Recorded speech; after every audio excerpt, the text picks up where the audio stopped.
Coming up with the right idea is so important, because you could be chasing an idea that you're in love with but no one else is in love with, because there's no need for it. Now, the reason I bring this up is because I was listening to the book The $100 Startup by Chris Guillebeau. If you haven't heard it, please go and listen to it or buy it. It's an amazing book. And the reason I say it's amazing because it really breaks down and shares the stories of individuals around the world, not millionaires, but people who are making 5 and 6 figures from small businesses and from ideas that they started all around the world, and now they've been able to quit their job and live a life that's designed purely by them, and they love it. From the sounds of the stories, they love it, and I'm sure that's what you're trying to chase, that's what I'm trying to chase, that's what everyone wants. But if you're chasing the wrong idea, you won't be able to get your time back, because people will not pay you enough for you to have your time back, for you to win your time back, because essentially the only reason you can't leave work is because you're not being paid from somewhere else. And when you can be paid from somewhere else, you then have the option to quit and do what you want. But you need to think about, where is this money going to come from on this side? Left hand side, you've got money from your job. Right hand side, you want money from somewhere else to have fun, to create a life that you want. Now, but where is this money going to come from? It's going to come from other people. I think, as Grant Cardone calls it, other people's money, OPM. Use other people's money. Not in a negative way, but coming up with the right idea to serve them, to help them, to improve their lives, so that they can actually give you money in return to say, yes, I want this product, yes, I want this service. And to me, that was profound, because one of the key stories that stood out, which made it seem so simple, but yet he's so successful, is a guy called Brett Kelly, who created a user guide for an app called Evernote.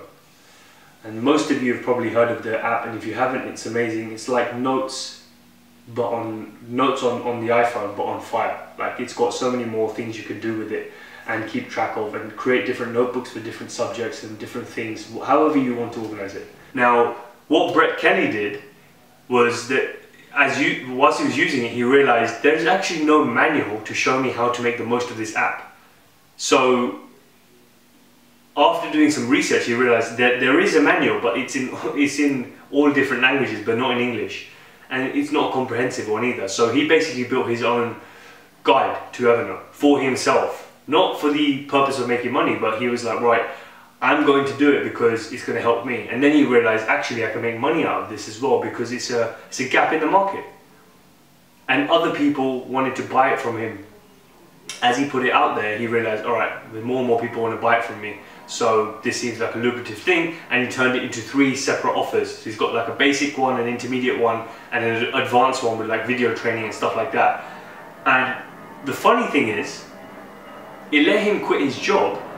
Him and his wife were working the morning shift and night shift, like they were crazy, just trying to keep the bills up. So this really allowed them to free up their time completely, and they both quit their jobs.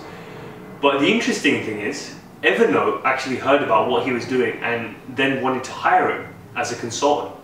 So he was still living the lifestyle that he was living, but now he was hired by Evernote as well. So that's another stream of income, because they saw the skill set that he brought to the table and how well he understood the product. Now, the point is that people are willing to pay you out there. You just need to find what they need and fill that gap. What is it that they're looking for? What's that service? What's that product that they want, that they're going to be willing to pay you for? Again, so listen to the $100 Startup if you haven't already. I just wanted to give you guys something to think about, because everyone complains about, okay, not everyone, but a lot of people complain about their jobs and the fact that it's not making them feel fulfilled, or they're not making enough money, whatever it is. But the fact is, humans, just like me and you, are out there making money in the way that they find really, really purposeful, really, really fulfilling. And then leading lives that are making them happy. So take them, for example, and learn about them, and figure out how they did it, and then how you can emulate it. And be careful of not chasing after an idea that is not going to serve you. What I mean is, do you really see yourself managing a business and having an idea that you're making money from for the long term, if you don't feel yourself that it's making you happy. Like, would you want to spend all hours of the day working on it? If you don't, then don't pursue it, because you're not going to be able to make the best product or service for that particular market anyway, because you don't enjoy it. So find the match between, or the crossover between what people want and what you enjoy doing. When you find that's it. It's game over, because then you found something that you can put full effort into and you'll get paid to do it. So I'm going to leave you with that, something to think about.